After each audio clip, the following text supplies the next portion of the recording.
My name is Inga Winkler. I'm a faculty member in the Institute for the Study of Human Rights and the director of the working group on menstrual health and gender justice that we are launching here today. And I'm really happy to see all of you and to see the increased attention to menstruation and to see your interest in this. Probably not only because we flyered around campus in beautiful red flyers, but also more generally the increased attention to menstruation. So what we'd like to discuss today is really how can we capitalize on that? What are the opportunities? Maybe also what are some of the risks? How can we build more long-term activism, and how can we build on the more long-term activism and scholarly engagement of so many people in the field, including on this panel, and ensure that this is not just a mere moment where we talk a lot about menstruation, but actually a movement. And that's what we are planning to address in our working group over the next couple of years, and I'm very excited to see some of the other members. And it's great to be able to launch this today. I remember reaching out to many of you earlier this year, and I was thinking, well, I think I'm just crazy. I mean, wanting to work on blood and menstruation, but there was lots of excitement, and I think there still is lots of excitement around the issue. So I'm very much looking forward to that collaboration. We make much more concrete plans, but I think what I can say so far is that we want to foreground some critical scholarship that accompanies ongoing developments, that we want to encourage interdisciplinary collaboration. I do think we're sometimes struggling with that at Columbia between the medical campus and the Morningside campus. So I'm very happy to be able to bridge that. And then we want to look at the gaps and challenges and look at what continues to be marginalized and what others do not address. Before we get started, first of all, I want to thank the Center for the Study of Social Difference for sharing our excitement about this topic and for funding our working group. In particular, Marian Hirsch and Catherine Lasota and Mira and Aya who are here today. I also want to thank the Institute for the Study of Human Rights for their support. And then thanks to our team, Michelle, Tori, Sydney, Trisha, in a dual role today. None of this would be happening without you. And I mean, it's not only that you constantly said, yes, we do that. I mean, you always did it with a smile. So thank you for that. Before I introduce our fabulous panel, I just want to I don't have any remarks, I just have questions that I hope we'll be able to address. And some of the issues I've been thinking about is around some of the terminology we use. We speak a lot about women and girls when we speak about menstruation, but do we acknowledge that not all individuals who have a menstrual cycle identify as a woman? And do we identify that not all, do we acknowledge that not all women actually experience a menstrual cycle?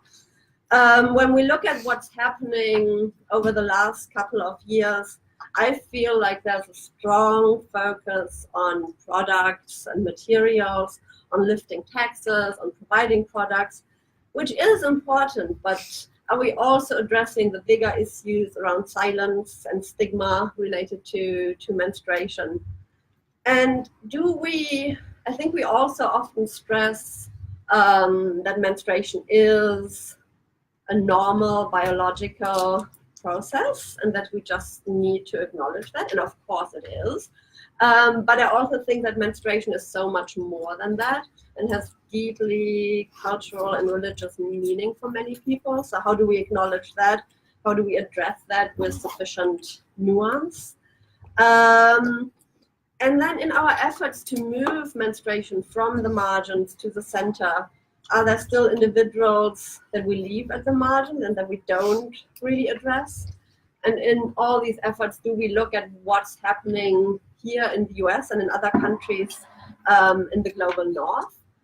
Do we actually take time to listen to people who menstruate and actually hear about how they experience the challenges, what they want to do to address those? So I have many more questions, but I leave it at that. And it's now my immense pleasure and honor to introduce our panel. So let me start on my right. I should not. So Nancy Reame is the Mary Dickey Lindsay Professor Emerita of Nursing at Columbia University.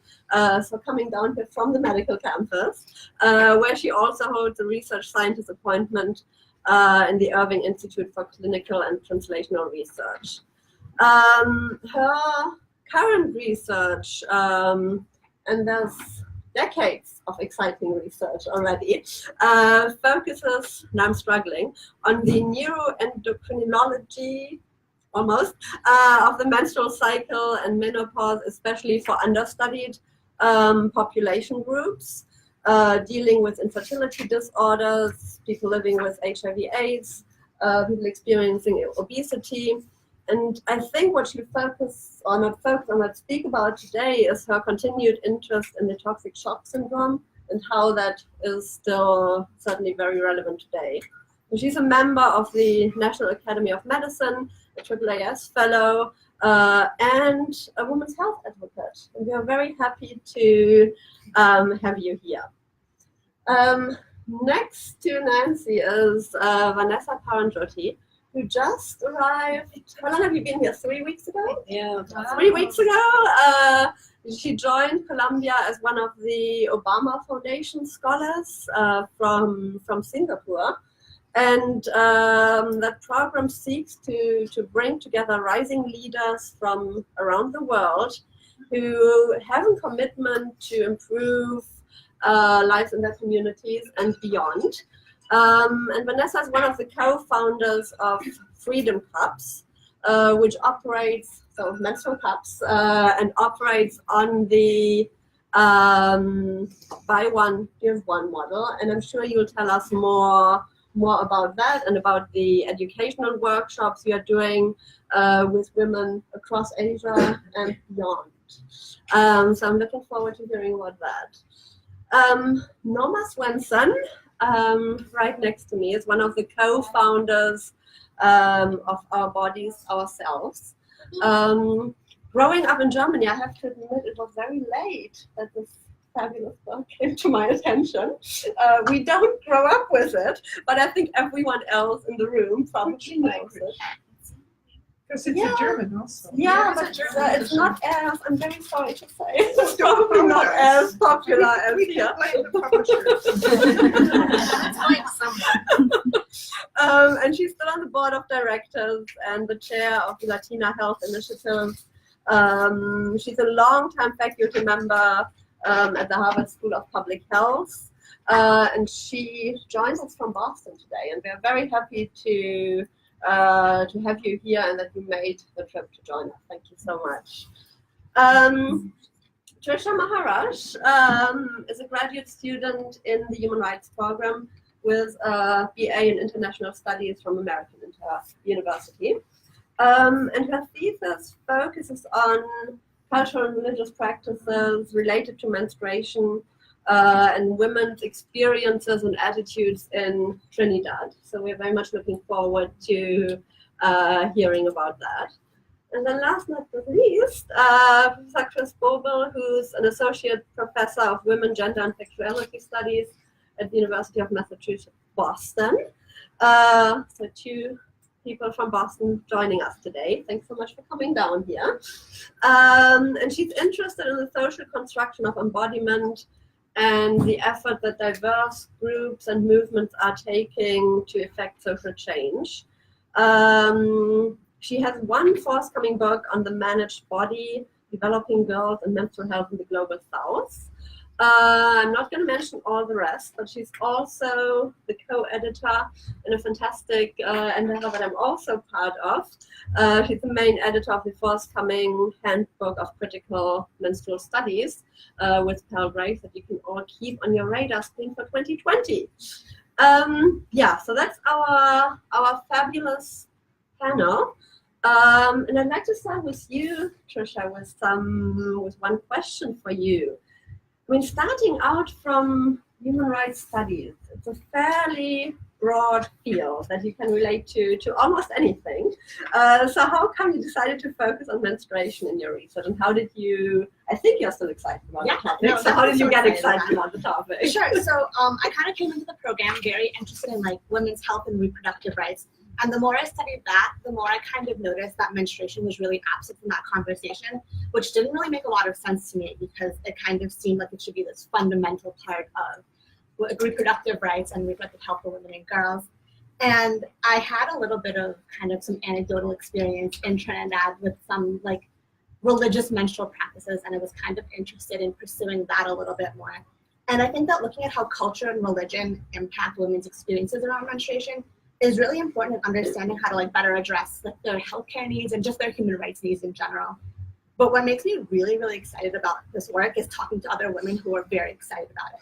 Anytime I mention to someone, another woman, that I work on menstruation research, whether or not I ask for it, they tell me a story about their period.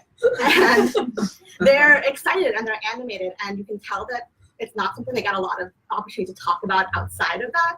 And I love that excitement, and I like that I'm able to kind of, through my research, give them an avenue to talk about this and hopefully make that a more normalized conversation that we're having and do something productive with it.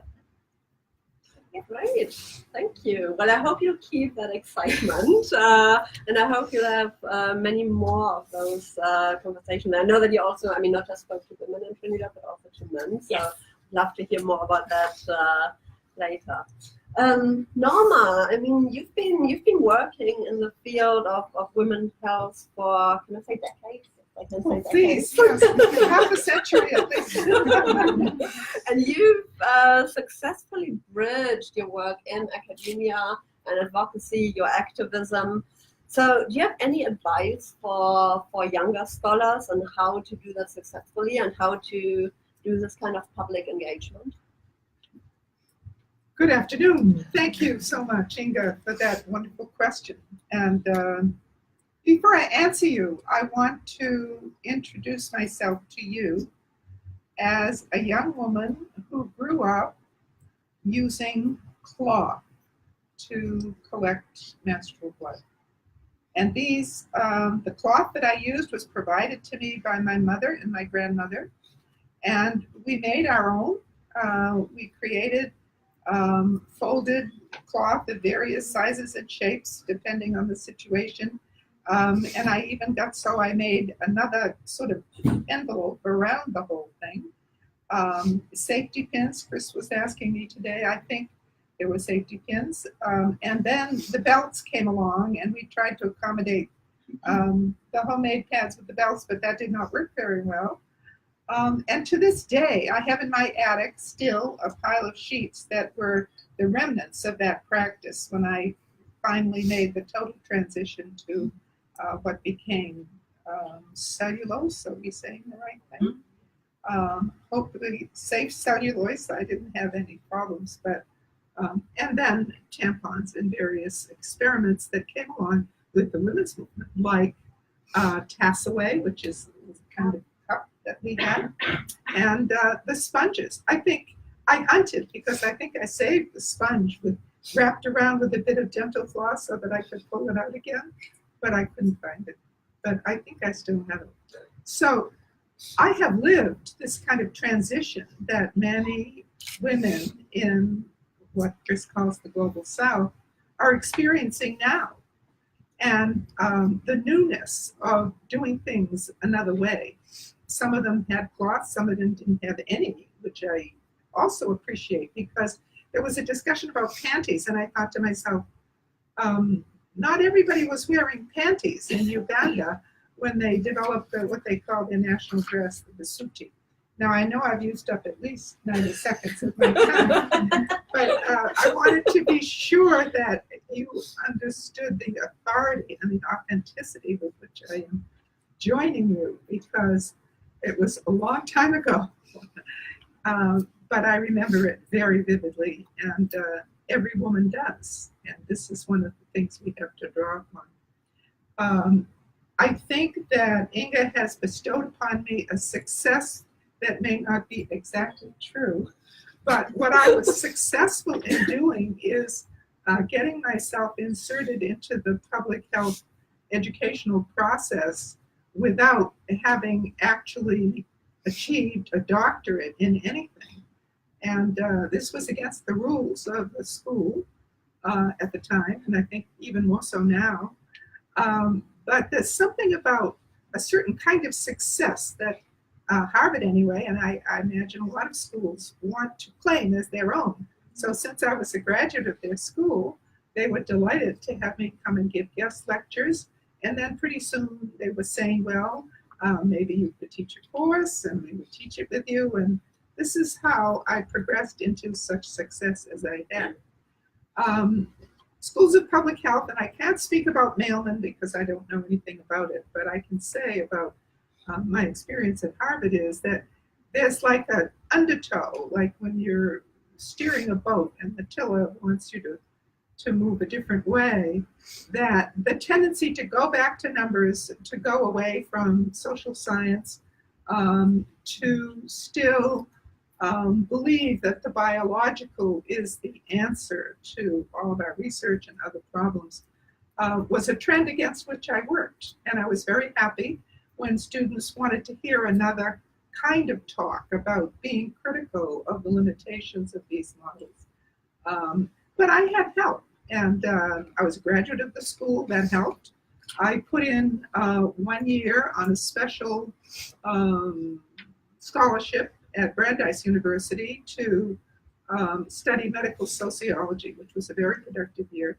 And I had a role model. I had watched another woman thread her way through this route. And so I had that kind of inspiration going for me. But I came to the conclusion that what most of us need to think about is how to successfully, and I'm not sure I did, blend a sense of identification, deep identification in and with the community, as well as the community of scholars and scholarship. I think that has not been achieved, but I want to put a little halo around Chris's head as my best example of the scholar activist that I know, that she is as passionate about what's going on in community as she is about what is happening in the academic community.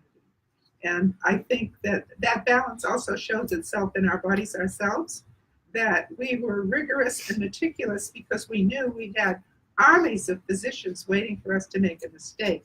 But what we were able to do was expose the mistakes that they were making, and this is what made our success.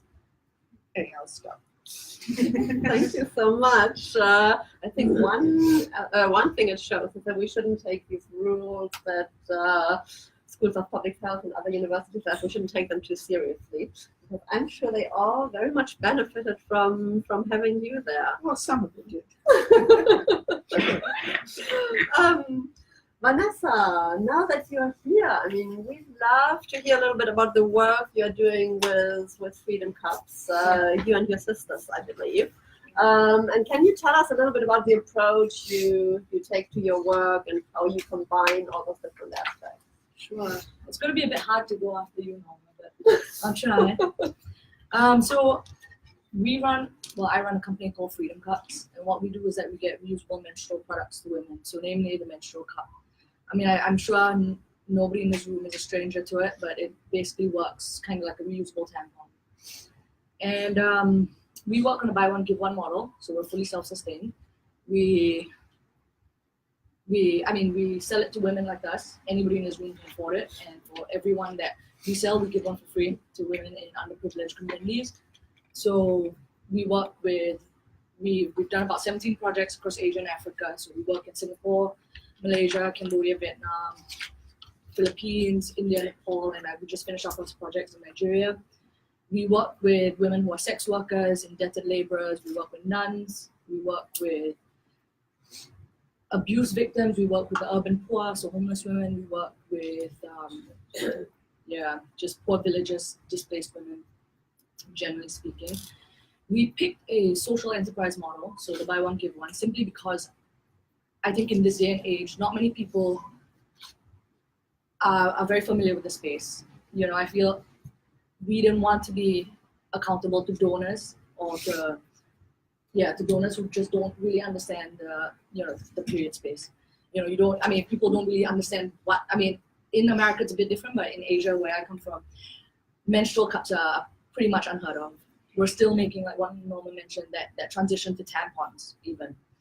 So because of that, to get someone to transition straight from using these cheap pads to a menstrual cup, it's a huge jump.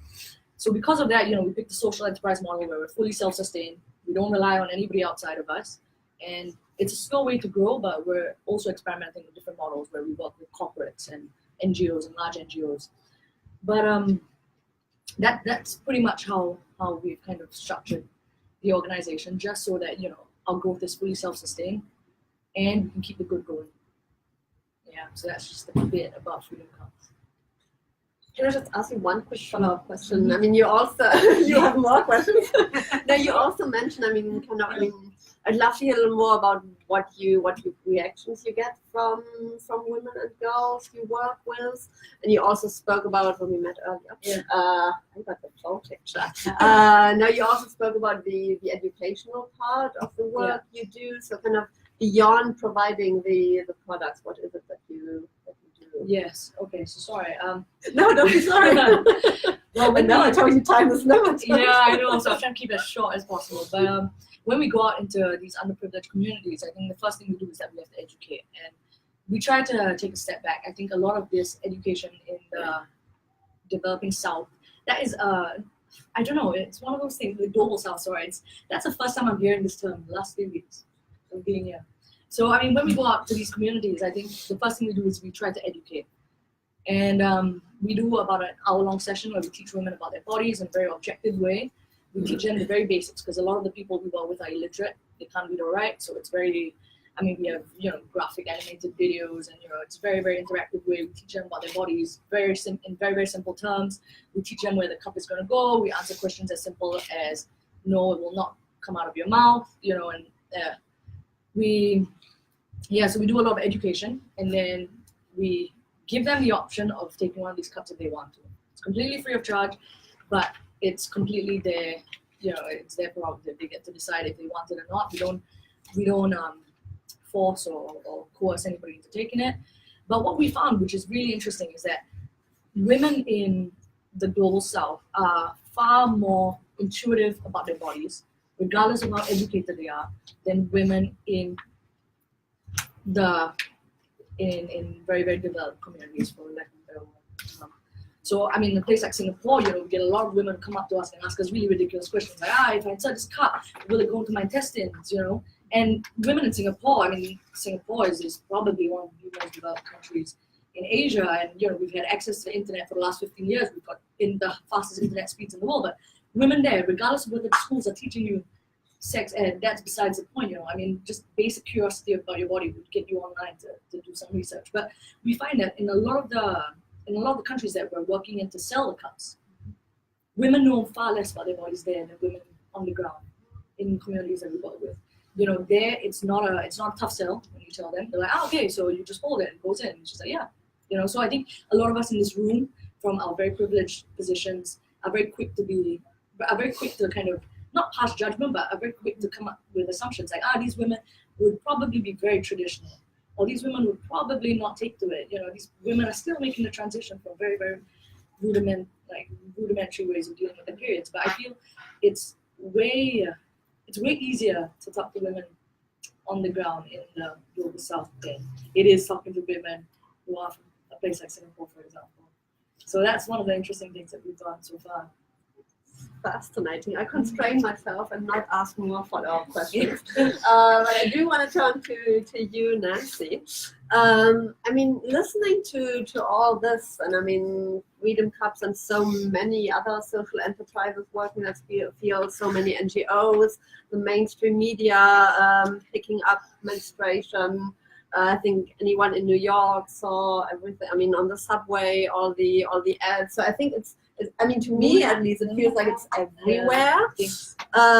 So how can we capitalize on all this attention that we now have to this attention to menstruation, and how can we capitalize on that as scholars?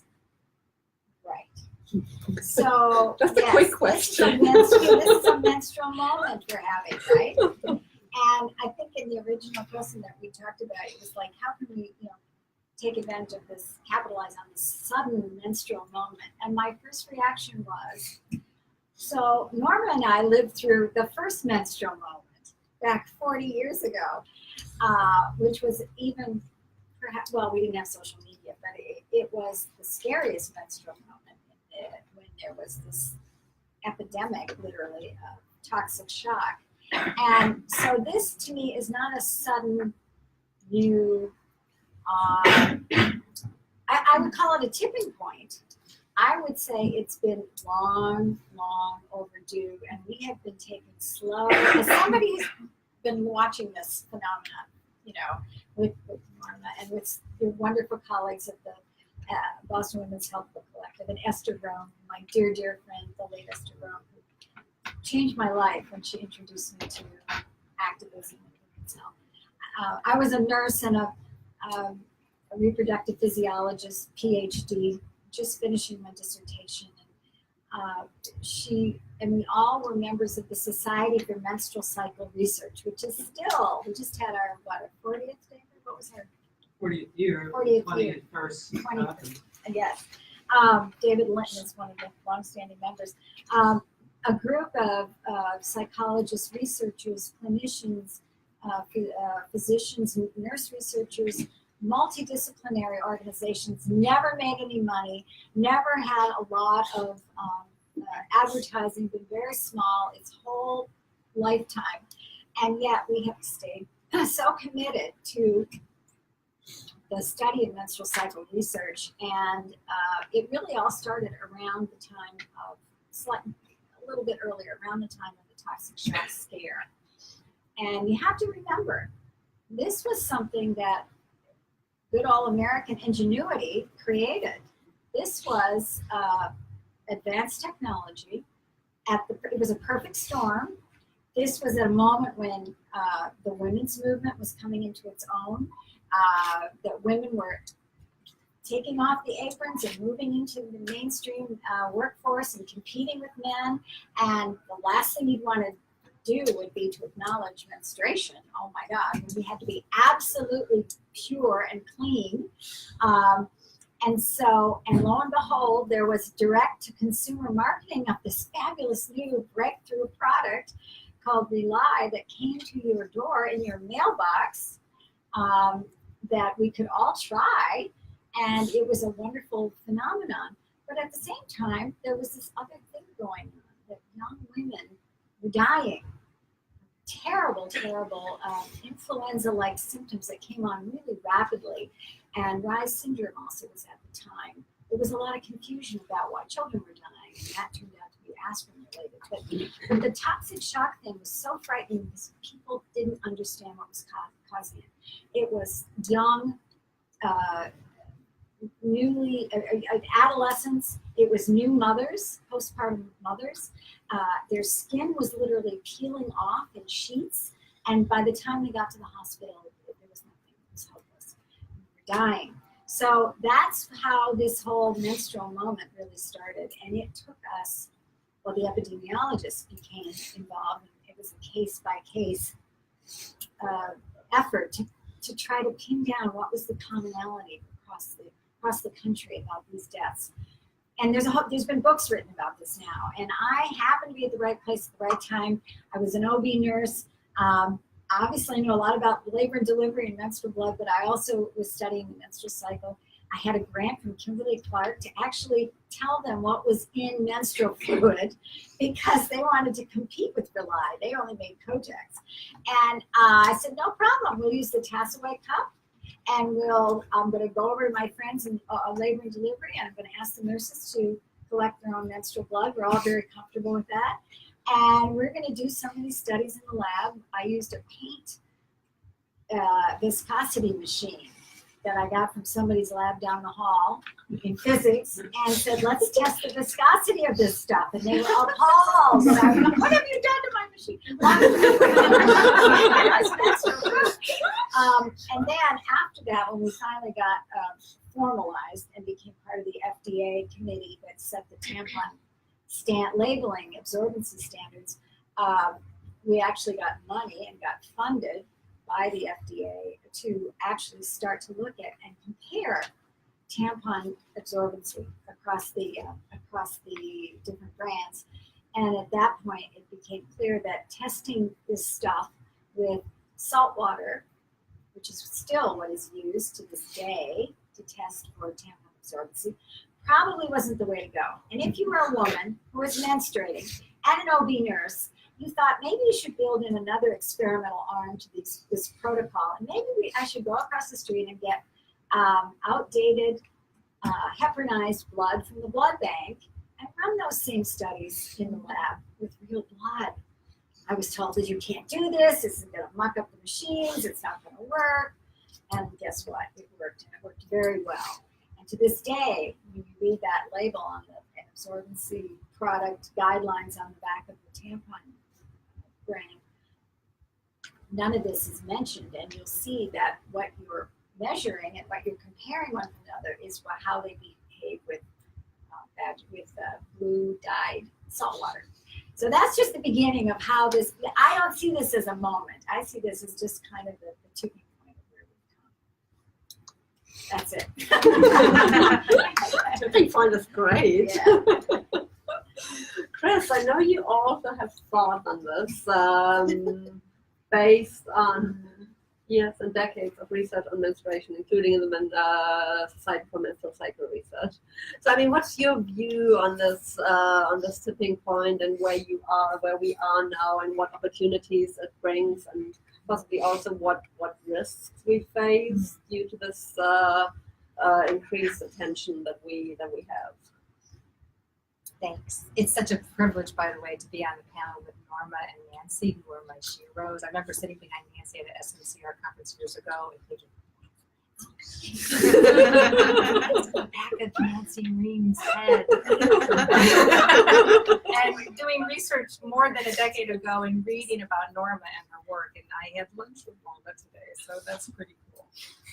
So in response to your question, Inga, I think there's a dynamic when movements mainstream, right, which is what we want them to do. We want them to ripple out and impact more people and challenge thought. They necessarily lose some of their complexity. They sort of blunt that edge, that nuance. And this is especially acute in this explosion of social entrepreneurial effort and in the age of social media. There's a certain necessity to craft a pithy message that captures attention, but that pithy message, again, often loses the complexity that really speaks to the issue. And in this busyness to craft this pithy message, there's another problem, and that is that there's this rush to action, that we're often intervening first and asking questions later. We're often producing interventions that may or may not be durable and indeed impactful. The evidence base around the impacts of improving menstrual health and access to resources is building, but it's building very slowly. And many of the people in the room and on this panel are part of that building that knowledge base. But we still have a lot to learn. And I think in the case of menstrual health interventions, we are building the house as we're living in it, which makes for a very messy and chaotic space. We're kind of tripping over cans and stubbing our toes on sawhorses and so on. And because some of the materials, and I mean this metaphorically, not literally, some of the materials we're using to build this metaphoric house are quite poor in terms of the evidence base. There's a chance that the house we're building, the one we're living in, will not hold up to the kind of wear and tear that it will take ultimately. So for example, a lot of NGOs and social businesses are asserting that pads and cups will prevent school dropout and infection and illness. Some go as far as to say that they will prevent child marriage and sexual exploitation. They assert in general that the pad or the cup is the key to unlock girls' potential and by extension lift her community out of poverty. Very large claims. But it's really difficult to isolate the actual causal power of a pad, right? The causal relationship between pad and these outcomes. And it requires very careful and painstaking and very complicated research that most researchers don't have the resources to provide. Now, it makes intuitive sense, right, that pads and cups can make a big difference, but so far we don't have the global evidence.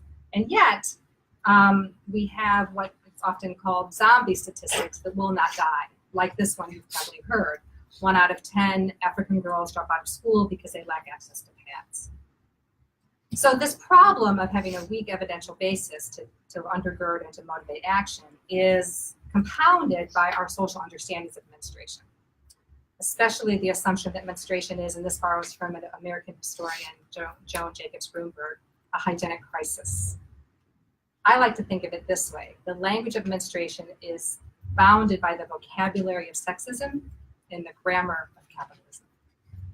So our menstrual talk is focused on managing the body and keeping it clean and tidy, and through engagement with consumer culture. That's the fix. So it's subtle, but it comes through in some of our discourses of dignity and privacy, borrowing from the human rights framework. So for instance, we say, give girls back their dignity by giving them menstrual pads, or building girl-friendly toilets. And the underlying assumption, if you really think about it, is that the body that discloses its menstrual status is inherently undignified. So this is a gender discourse that fails to trouble fundamentally the pervasively negative view of menstruation. And that's especially true for racialized bodies in post-colonial settings, where a lot of this work is happening. So in other words, a lot of the menstrual health intervention work quietly accommodates stigma rather than resists it. So now I don't deny, I'm not a romantic, I'm a pragmatist. I don't deny that many girls and women and other menstruators are clamoring for different menstrual care. I think part of that is due to the effective genius of the multinational corporations who have seeded commercial products as the aspirational product and a bid for modernity. And so to be cool, to be developed, to be sophisticated, you want to use a commercial product in spite of its inaccessibility. But the point I want to make really clear is that we can't forget that upgrading menstrual care does not fight stigma. So I think we need to direct our tremendous entrepreneurial, activist, and scholarly energies towards something slightly different, which is cultivating a different language of menstruation, one that's body positive. That doesn't mean we can't pay attention to resources. Of course we can. But we have to remember that resources don't fight stigma. So we can have accessible, we can have tax-free, we can have biodegradable, we can have user-friendly, we can have high-tech, we can have low-tech, we can have do-it-yourself menstrual products and infrastructure. But again, we cannot make the mistake of reducing a really complex social problem to one that's material and technical. So in other words, if we build the house using only these materials, then we will not create a space of freedom, but one where bodies are projects to be developed in consumer culture. Well, thank you. Lots of food for thought there. So building up on that, and again, I'm not asking all questions because I want to give all of you lots of time afterwards. Trisha, do you want to take us to Trinidad?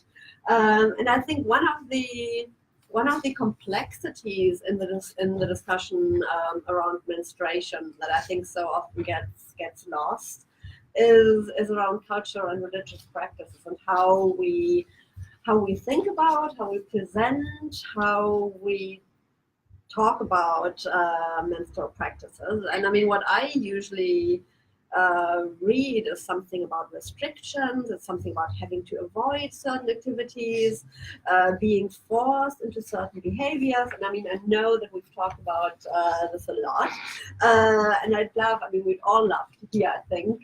What you encountered in your field research with women and men, and in the Tampons in Trinidad. Sure. So, I mean, a lot of the readings I did before I went had very similar ideas, and I kind of went into my fieldwork with this idea that there were going to be these restrictions and that women were going to be oppressed and kind of forced into these practices, and that they were almost like punishments. That's kind of the idea I went in with. And I got there, and women were very quick to correct me on that. They talked a lot about things like not making offerings to God or not going to the temple, but they were very clear that they were still able to pray and they were still able to connect with their religion in that way. And they rejected the idea that it was stigmatizing or restrictive at all. They didn't like using those words, and they didn't like when I used those words, so I stopped. And they kind of existed in this space where they would both feel unclean in a religious sense, but also understand and believe that menstruation was this normal bodily process that they had nothing to be ashamed of. And those ideas could coexist for them in a way that I think brought out this complexity that I wasn't reading about before that. And these practices really just came down to how they wanted to practice their religion. And they were traditions that had been passed down from their mothers that they wanted to continue following. And so if they didn't have this idea that they were restrictions and that they were oppressed, I certainly couldn't come in and tell them that, because that was not my place. And it really kind of, I think, highlighted kind of how complex this issue is and kind of how nuanced and how these practices aren't necessarily just bad or good. There's a lot of gray area in between. And they had so much more agency than I came in giving them credit for, and I left with a whole new perspective on that. And I think that a little bit of that gets lost in some of the literature, where we make judgments on behalf of these women and girls, and we're not letting them speak for themselves. And so hopefully I will not be kind of coming in with my own judgments when I'm writing. But yeah, and it definitely is just a much more, I think, nuanced gray area than sometimes we read about. And I know you're writing, so we're all looking forward to that. And I think it's fascinating when listening to all of you how these notions of pureness or impurity and cleanliness and how we connect that to privacy. I mean, it comes from all of you. So I mean, that's something I'd love to take up again. I mean, what all these different, I mean, where that stems from, what the religious and cultural background is, how all the large companies are able to kind of use that idea and want us to be fresh and clean. And I think there's a lot there that we need to, that we really need to take apart. And I think you're contributing to that and adding more nuance to that discussion. Nancy, coming down. I'll just ask one question and so yes, we shouldn't be calling them dignity kits. I mean, what you raised was like mind-blowing to me. I'd never even thought of it that way. And we call them dignity kits. The UN uses that term. And I never heard it until now. Yeah. Well, it's diapers, and it's a whole, for people who are stranded due to, say, Hurricane Maria back, Puerto Rico, you remember that, or, I mean, wouldn't it, anyway, or if you happen to be stranded in a prisoner camp in the United States, et cetera, et cetera. So, I mean, that term, what you just said really hit home. Here we think that's a kind, privacy. I mean, it's subtle, protecting. right?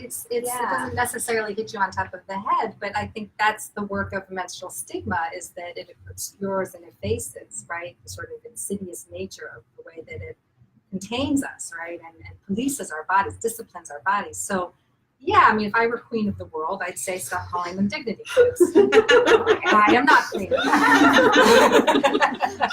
But I do think, I think when we talk about, we have to be careful when we talk about privacy as well. I think they're interlocked, right? So yes, I think dignity doesn't really communicate the kind of agentic agenda that you're talking about, right? Which is you make a decision for yourself what's in your best interest, because dignity says you're lacking something. Let us help you fix that. And the body is not broken. Menstruation is not a problem to be solved. our attitudes, our social understandings of menstruation is a problem to be solved. But I don't think it gets solved through framing the problem as one of the absence of dignity. If you keep the toilet, if you keep the bin closed or the bathroom door closed, or nobody sees nobody sees your stained skirt, eventually products will fail and toilets won't be serviced. And there's menstrual stigma ready to pounce again because we haven't actually deconstructed what it means to menstruate.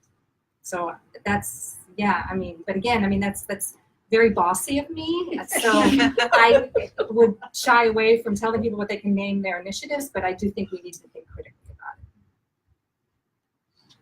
it. I'm sorry. No, I'm sorry. I think this is great. We wanted to have a conversation, and I think there's so much power in words. And I mean, coming from the human rights perspective, I mean, dignity is one of our favorite concepts. It is. And but I'm thinking about how the term is being used and how we define dignity, and if we think about dignity.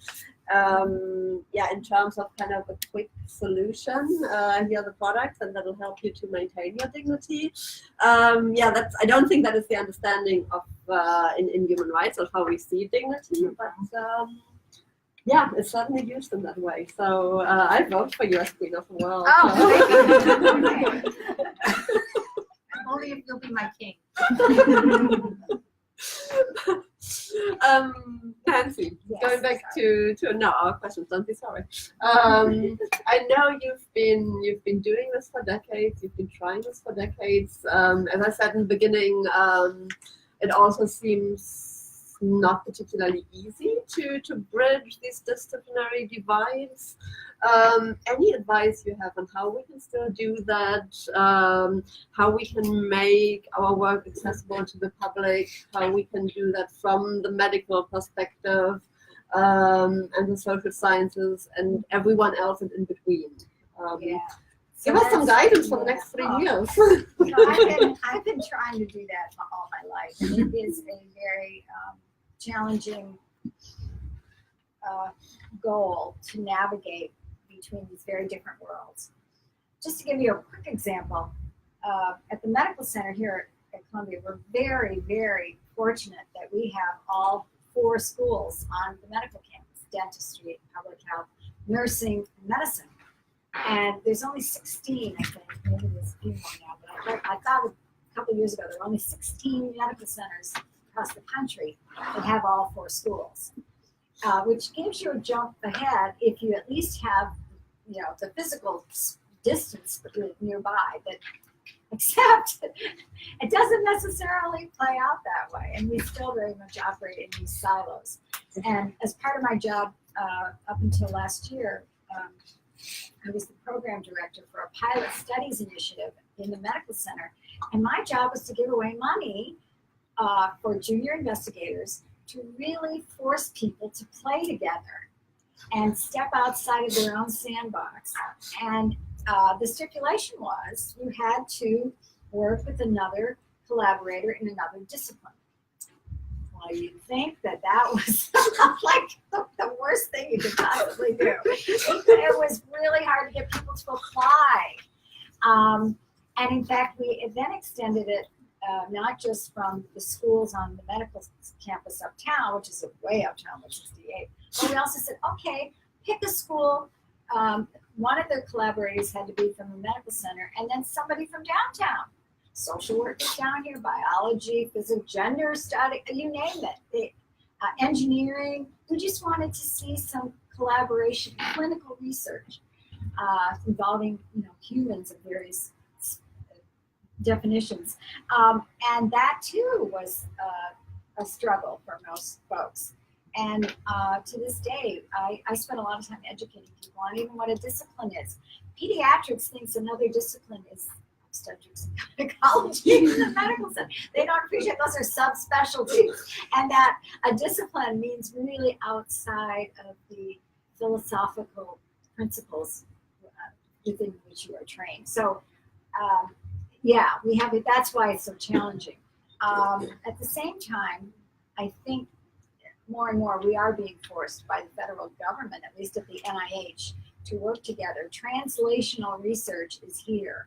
We have this huge precision medicine initiative, which wants to force people to play together. And we have so many wonderful opportunities right now.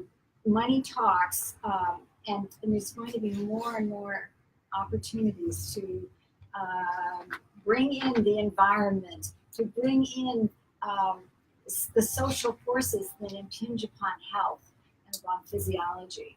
And in fact, we're going to be mandated to do just that. The exposome is the new, it used to be the genome was the big deal at the NIH.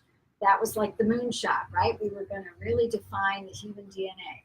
Then it was the epigenome, the epigenetics, how the environment would influence our DNA and turning on and off genetic expression of disease. Now it's the exposome, which is the, thank you, which is the interaction between humans, the greater environment, the pollutants, from the time you're in utero throughout your life's course until death, including all the microbes in and out of your body. That whole, I mean, that's more than a sunshot, a trip to Mars. So that's where the initiatives right now are going. And people know they have to step outside of their little communities and get more involved in listening to experts, learning how to talk to each other. But we've got a lot. Well, I hope it's fair to say that at least everyone in this room is doesn't just feel mandated to do so, but is actually excited about interdisciplinary research. So let's hope. Vanessa, do you have any expectations? I mean, from your work with communities, I mean, do you have any expectations? I mean, for your year here at Columbia, and questions for academics? I mean, what would be useful contributions if you were the queen of the world? What would you tell us to do? Perfectly happy with Chris being. No, but exactly what Chris pointed out. So, you know, I think when we first started with Freedom Cups and we were going down to the ground, the first thing that we decided was we needed to study these women on the ground. You know, I mean, like me coming from a place like Singapore, I'm in no position to tell someone how to deal with their periods. So, you know, we started with all these surveys, and we started doing longitudinal studies, studying before and after, you know, after the administration of the cuts, and we were studying education levels and income levels and gender equality and like infections, rates of infections, school dropouts. We were doing all these things, and exactly what you just pointed out, you know, it's such a complicated issue that, you know, after a while we were just like, you know, all these results mean absolutely nothing.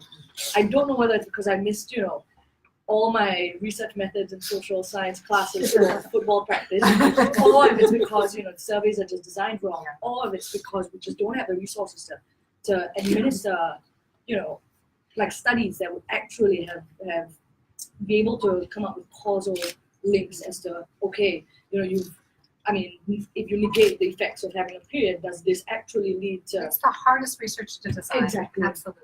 Precisely. So I mean, like when you ask, like, you know, what kind of academia can contribute to this?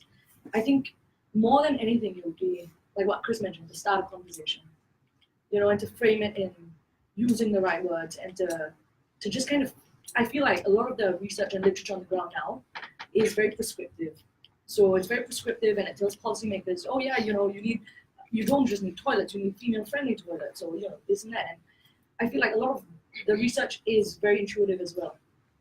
You know, it's very intuitive. You can imagine that, yes, you know, apart from getting toilet tools, you need ones that might be, you know, female-friendly.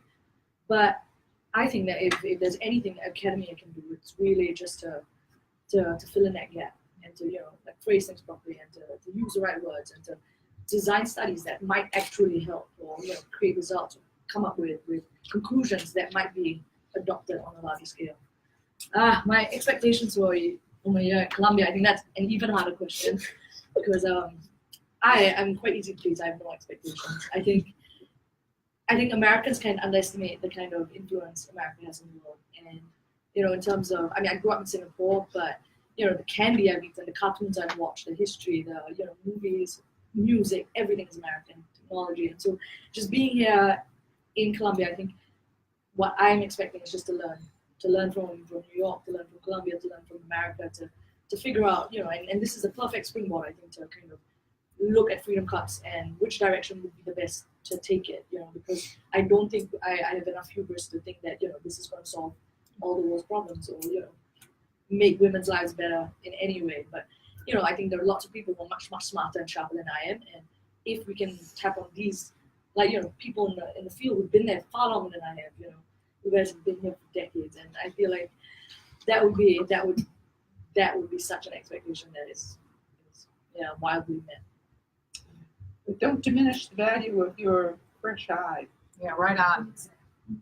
I think it's an old anthropological maxim, and I'm not an anthropologist, but I admire very much what they do, and I had a chance to go to their convention a couple of years ago, and just from that I learned a lot. That one of them was the best expert on the situation is the newcomer, because they don't have the blinders that have built up over long periods of association with the same people and the same belief system and all of that.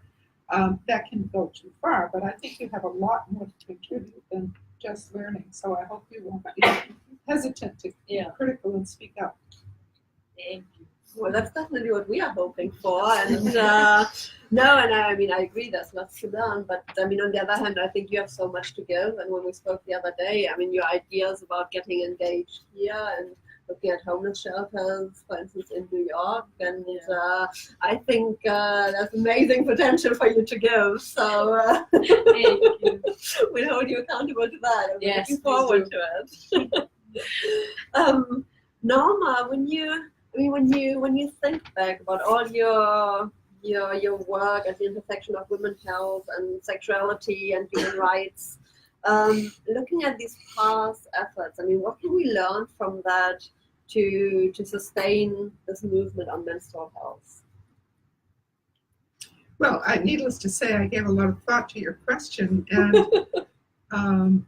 I always come back to the same kind of answer, that to really know what we're talking about, we have to know more about what women feel and what they experience and what they remember and what hurts and what makes them feel better about everything in the way they live their bodily lives. And we don't do enough of that, and we don't do it even with one another. And I'm an old lady now, but I do recall the power of sitting in a consciousness raising group with other women for the first time, and being amazed not just at how powerful it was to listen to them, but how I was surprised at what came out of my own mouth about what I was feeling and what I wanted them to understand about who I was.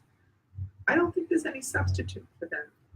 And I feel one of the tough things that's happening now is that we have so many devices that will allow us to create a shield between that kind of intimacy, so that when it happens, it almost seems strange, or maybe more than we can handle, because we don't have the habit of it.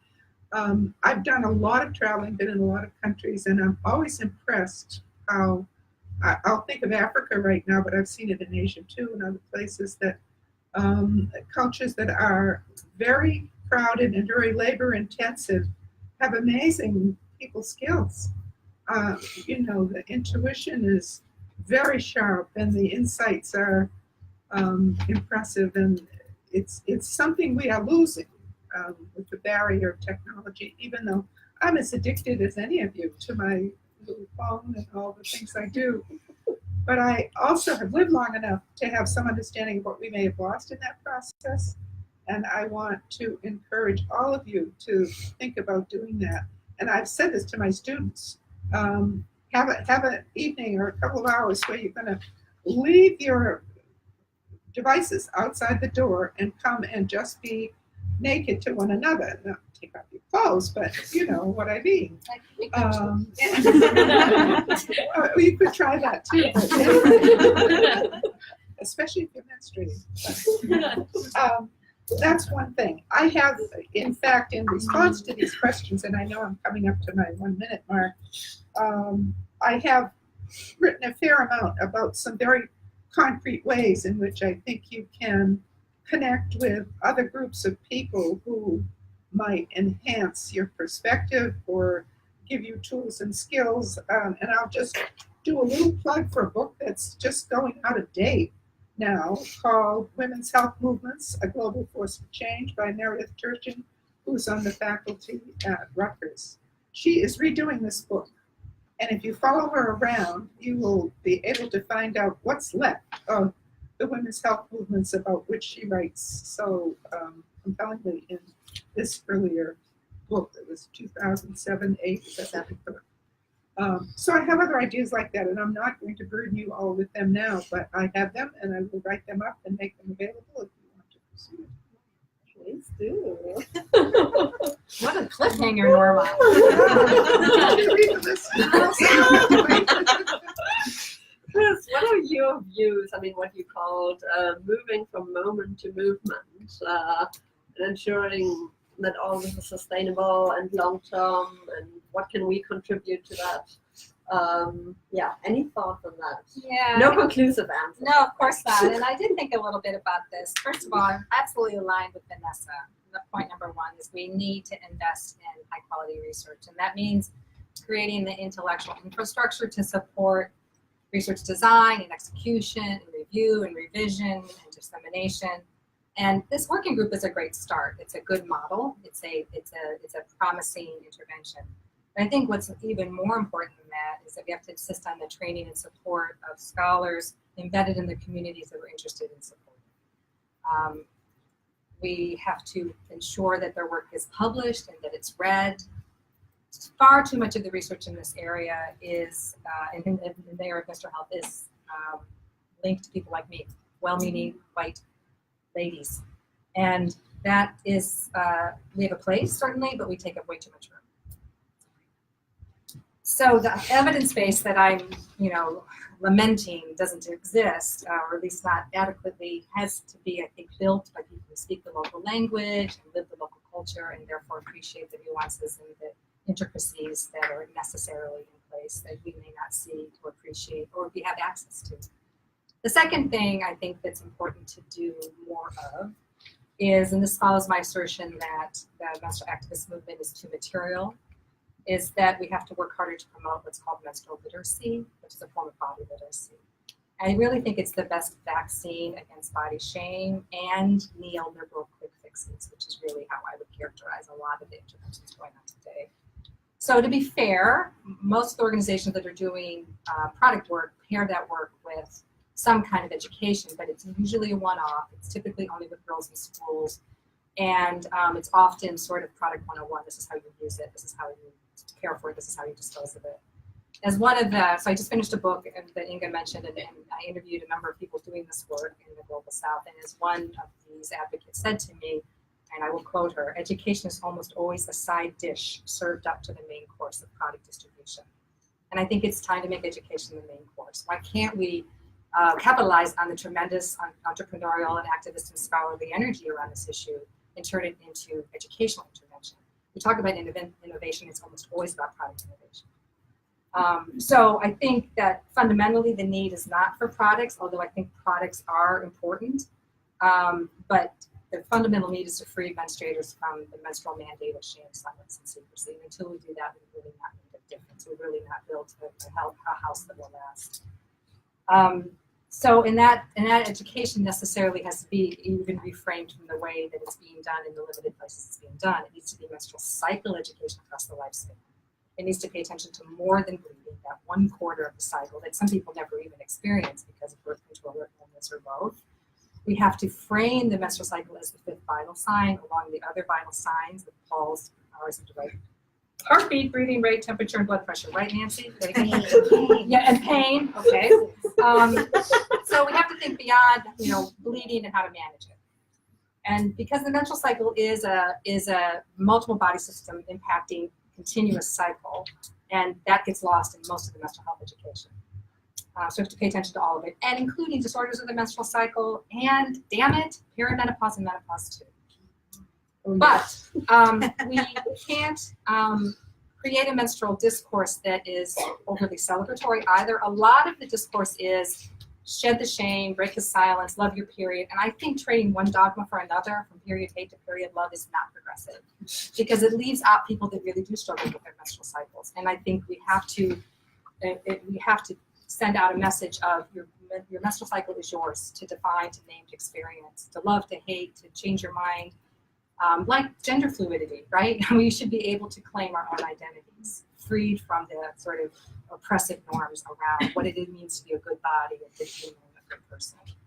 And that menstrual cycle education, reframed, has to impact not only girls, but it has to impact boys, it has to impact religious leaders and parents and teachers, all the people that surround girls. I call it a 360-degree approach, because even if you give girls, which are typically as understood menstruators, right?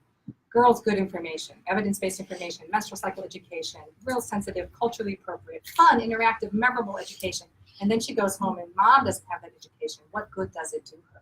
Now she's isolated because she's torn between mom and tradition and generation and respect and what the nice lady at school told her to do. And finally, I think that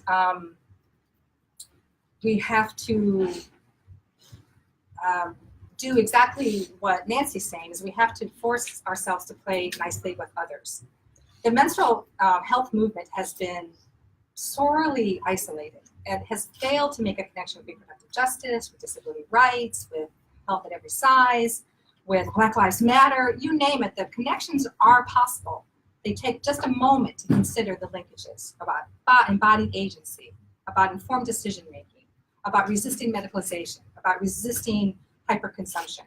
And yet we fail to make those connections. Until we do, not only in our research, as Nancy points out wisely, that we have to create research partnerships, right? Draw on the strengths of multiple fields, subfields, disciplines. We also have to link with other movements, because as long as we stand alone, we will be far, far, far too weak to make an impact. And it's the burden of those of us that are interested in these issues to make those connections, to show how menstrual cycle education, for instance, good menstrual cycle education is a gateway. That if a menstruator, and I say that intentionally, which includes anyone that menstruates, right, regardless of their gender identity, any menstruator has an opportunity at Menarche to learn about their body. They read the cultural cues about this is what your body means to you, this is what your body means to us. And if we take advantage of that moment to teach something different, right, to change the language of menstruation, right, not bounded by sexism and capitalism, but instead a body positive message of menstrual literacy and agency, then that sets in motion a lifetime of engagement with the body. It's very, very different than what we have in place now, which is I'm too fat, I'm too brown, I hate my hair, I hate my thighs, where's my thigh gap, right? And all the way across the lifespan, all the way up to end of life care, where people don't feel empowered to make decisions about their own bodies and their own best interest, right? So their bodies get rendered as problems to be solved in consumer culture and little more. And that's especially acute for people that live on the margins. So I think we have an opportunity that we're not taking advantage of. So research, menstrual literacy education for everyone, and capitalizing on the connections, or finding those connections and really building upon them in research and in activism. Thank you. Well, you all have so much to say, and I have so many questions, but I won't ask them. So I'd really like to open it up to you. Any questions you have, take advantage of them while they're here, and then we'll have more opportunity afterwards. Yes.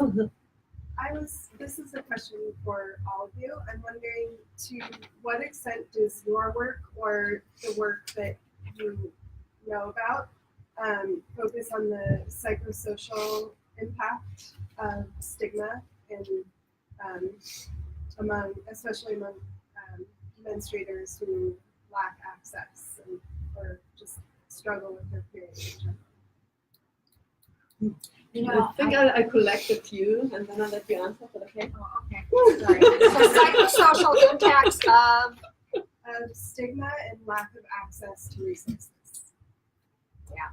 And that's the last phrase. Psychosocial impact of stigma and lack of resources. Lack of resources, that's what I want to hear. Yeah, well, firstly, thank you all for your time and for sharing your experiences. But my question is, what is being done and what can we do to make sure that we're including other gender identities in this discussion? Anything else? Yes. David, right? I want to thank you for this panel, and it's especially wonderful to see it bookended by two former presidents of the society, which gives me an opportunity to make a pitch because the Society for Menstrual Cycle Research Conference is coming up this June in Colorado at Colorado College, and one would hope that many of you, including the panel, would have the opportunity to present there. But my question has to do with the question of language that came up and the dignity kit. There's been similar kind of discussion trying to re-examine the term menstrual hygiene. Yeah. One of the buzzes for a few years now has been Menstrual Hygiene Day, which those of us in the SMCR have taken exception to because hygiene implies dirtiness and because Menstrual Hygiene Day emerged out of the sanitation movement. And so it got paired up with feces, which was the most unfortunate kind of association. But so my question then comes around to language usage and also the introduction of the cup. The tampon met resistance because there was this notion, and it's still problematic in many cultures, because it was believed that it would damage or have hymen effect. And also because women were discouraged from touching themselves in the intimate way that the tampon requires. I wonder how you're addressing that with the cup, which takes perhaps a step further in terms of intimate relationships with one's own body. Yeah. And so that's the kind of thing I'm interested in how that is unfolding. And finally, Nancy's reference to the days of the rise of the 60s and women throwing off their aprons, but actually they were throwing off the belts as well. Belts. The menstrual belt. Yes. Yes, please. Thank you. This has really been just so exciting to kind of get back into this. The people that are discussing about periods, like you were saying, when people talk about it, it's really exciting. But I was wondering if you could talk about the menstrual apps that are around, and whether if you could speak of it in relation to how it could enhance research, and also about if it is how it could help or if it's reinforcing stigma and taboos. Sure. I'll be quick. So this is like kind of draws on what everyone was talking about. But I think specifically Trisha and Vanessa, you both have spoken to women in the field like extensively. And I'm wondering, like, you raised the issue of like body consciousness. Like, how does that play out across all genders? Like, when you talk to menstruators, do you talk to non-menstruators? And like, how does things like the intimacy of being consciously connected to your body and like, yeah. How does it play out? Great. Do you want to start with any of that, Nancy? Yeah. No, you already wanted to. Right, I was responding to that. I think the first and second maybe were somewhat related about the experience and what do we know and what kind of research is being done. And I think I heard you say that about folks who don't identify as folks who are menstruators and yet feel so much isolated. They don't see themselves in the mainstream heterosexual female gender identity type thing. Is that, I just made a mess of your question. Suffice it to say that no, there's not nearly enough research being done. There's a wonderful art, I just saw it in the menstrual blog that came across my desk. There's some fabulous menstrual blogs that you can subscribe to, and I can't remember the name of it. But first person testimonials right now are teaching us a lot about folks who feel just totally isolated, and they're breathtakingly clear and call us into action and clearly make it. Qualitative research is just missing from all of this. Having said that, the idea, I hate cell phones too, especially watching my little grandchildren. I want to sit at dinner, the parents give them the cell phones so that we can have a discussion at dinner. But having said that, the idea of capitalizing on citizen scientists, because that's really this first person experience of helping people understand these phenomenon that we are not used to thinking about in a codified way, is really also at a tipping point where we now have folks, millions of people around the world who are providing first-person experiences about how they feel and what makes them feel better and what they do on a daily basis to get through a particular problem or symptom. And Noemi Eldahad is here, who really, there was another question about apps and menstrual tracking apps and how that might also inform the research. And we are so proud to have her at Columbia, and her research grant is taking off. And you should talk about it. More than 2 million respondents so far who are helping us and inform the diversity of responses and experiences of menstruators. You may want to say something. Yeah, You should. Yeah. go. I'll just say, and I actually meant to say something about the cell phone. I felt like obligated to be the defensor of cell phones. I know, I don't really like them. I think so I'm a data scientist originally, and I do research on endometriosis. And I thought we didn't know anything about endometriosis, but we knew a lot about healthy women. And turned out, there's not a whole lot of evidence, as we just said, about the menstrual cycle. And so I started working with menstrual apps like Clue, and there are others here actually who also work with Clue. They have about 10 million active users throughout the world. And these type of apps are providing new evidence. It's noisy evidence, but we have methods, statistical methods to handle the noisiness and the missingness and all of the biases of this type of data. And I think it's bringing us a new way of thinking about the menstrual cycle. What's striking to me about it is one that it seems to work across the world. Women are answering to this idea of tracking their own data and learning about themselves through apps throughout the world and throughout ages as well. There's definitely more younger women, but there's women up to 40 years old who are using this app in a regular fashion.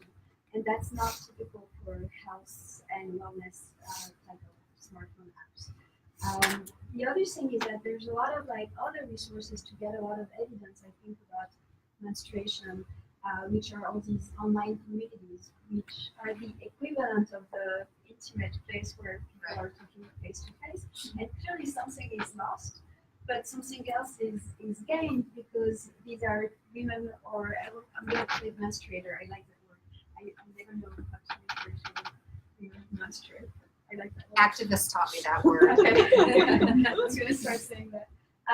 Where now they're joined by their interest in learning about themselves rather than the fact that they're just geographically and at the same time in the same place. Thank you. I'm sure you all have a lot to say. We don't need to go this way, but we can. Madam. Please. Yeah, no, just to answer David's question, I think, I think the general feel or consensus in a room like this is very different from women on the ground. Like for women that we're working with in underprivileged communities across the globe, they are very practical. So I think when we first started, when we first designed our curriculum, we thought a lot about, these small things like, what kind of words do we use? What kind of, what kind of feel are we going to give them? Should we approach it in a very, in a very empowered, independent, confident kind of woman kind of way, or do we take it more from like a educational kind of teaching them about their bodies and making it more interactive? And we thought about all of these things. And then during our first projects, it was in they were poor villages with no electricity, no running water in the Philippines. So we go down to the ground, we deal with these 3 villages, and we do our amazing session that we planned for months. And as women were leaving the room with their cuts, they were like, one of the women was like, okay, so if I put it in, are you sure it won't go into my stomach? And then at that point, did I realize that everything we had planned, nothing, it had not prepared, us for the kind of women that we were dealing with. These women can't read, they can't write, and they've never been in a classroom. So I think with these women, what we started doing was, we do our sessions under trees, in courtyards, in people's houses, and it's very, very basic, and the discussions are nothing close to what we're talking about in this room. So the first things that we do now when we do our projects is we ask who in the room is having their period. So a couple of women, 1 or 2, will say, I'm having my period now. And I say, okay, come to the toilet with me, And I'm standing outside, they're in the toilet, and I'm guiding them how to use a cup, So I'm like, okay, you fold it like this, you just hold it, just go into the toilet, close the door, and insert it towards your tailbone, and I've got a translator with me most of the time. And so it's this shock of confusion. She doesn't know what I'm talking about. She doesn't, I don't know what I'm talking about because it's in language that I'm not familiar with. And so it's a real mess. But she goes in, she puts it in, and she comes out. She's like, I can't feel anything. I'm like, great. It's probably the right place. Yeah. And then so she comes out, and I'm like, okay, now can you tell, all your other friends, all the other people in the room, tell me how you feel. She's like, I can't feel anything. I was like, do you feel clean? Do you feel good? Do you feel? And she's like, yeah, I can do anything. I can cartwheel, I can jump, I can dance. And we're like, okay, that's a good starting point. And so now the women are not scared. They're not scared. One of the other, their fellow peers has done it. She's okay. And that's how we start doing our sessions now. So I think it was a lot of virginity is a huge problem. And the fact is, we're talking about men and we're talking about how to involve the entire community in these projects. And that's one of the huge things, because to get access to these communities, we have to go through village chiefs. And these village chiefs are mostly always men. And so I'm trying to tell them, we just had this, we were just talking to Rohingya refugees in Malaysia. And I am trying to get these cups to these women for free of charge. But the village chiefs don't want it. They're saying, nah, it's not our culture. You can't expect our women to insert something into their bodies. And so it's one of those things where you're just like, it's such a pity because I can't disrespect them. I can't be like, no, you know nothing, give me access to them. But so I don't know, it's working within the constraints that we have, so what we do now is virginity is a huge problem. So in every community that we've been to, that is the one question that we're asked at every level. Women, daughters, village chiefs, whoever, they ask us, will we use our virginities? And so what we try to do is that, most of these cultures that we're working with are very heavily influenced by religion. And every major religion talks about this notion of virginity.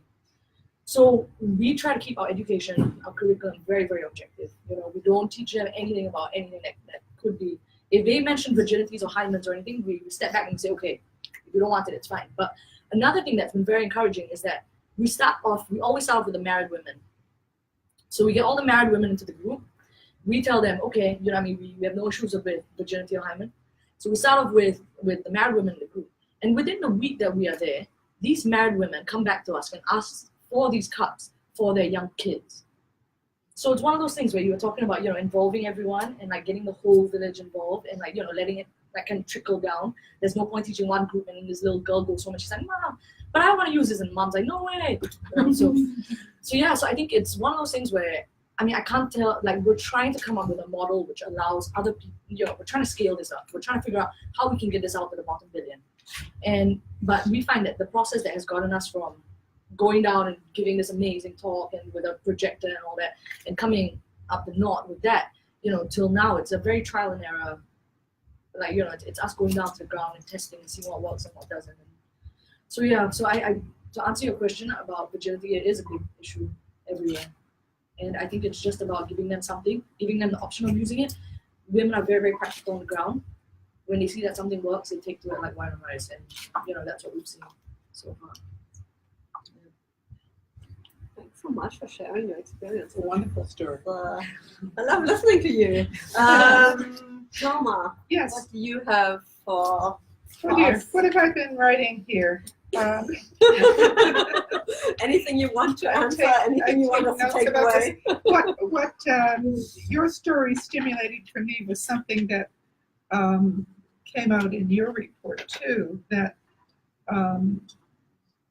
when intersectionality first arrived on the scene, some of us were very excited that we were finally going to just get off the sexism issue and start talking about other factors that intertwine and impact.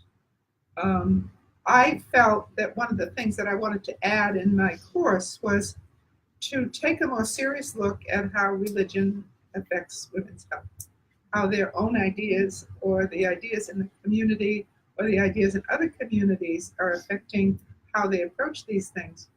And I think probably my most instructive experience came in Bangladesh when I understood for the first time the concept of pollution that is very strong in many Muslim cultures.